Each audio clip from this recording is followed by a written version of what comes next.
اور تقدیر اللہ کے ایک اشارے پر بدل جایا کرتی ہے۔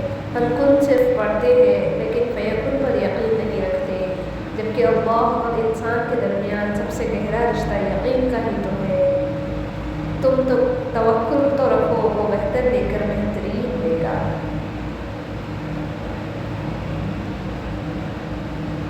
جب اللہ کسی کو پسند کرتا ہے تو اسے خوب آزماتا ہے، بس تم صبر کرنا، کیونکہ صبر کرنے والوں کی منزل جنت ہے۔ اور پھر تمہیں کیا معلوم کہ جب کوئی بھیگی آنکھیں سختی سے رگڑ کر لمبی سانس کھینچ کر تلخ مسکراہٹ لبوں پر سجائے آسمان کی طرف دیکھے تو وہ ضبط کی کس انتہا پر ہوتا ہے۔ اگر دنیا میں سکون ہوتا تو لوگ اللہ تعالیٰ کو بھول جاتے۔ سکون تو صرف ان لوگوں کے پاس ہے جو اللہ کی رضا کو اپنی رضا سمجھتے ہیں۔ سب سے بہترین صبر وہ ہے جو تم نے اللہ کی رضا کے لیے کیا۔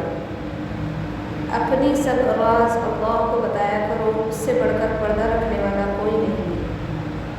اللہ پاک ایسا وقت بہت جلد لائے گا جب تم اپنی آنکھوں سے اپنے لیے معجزے ہوتے دیکھو گے۔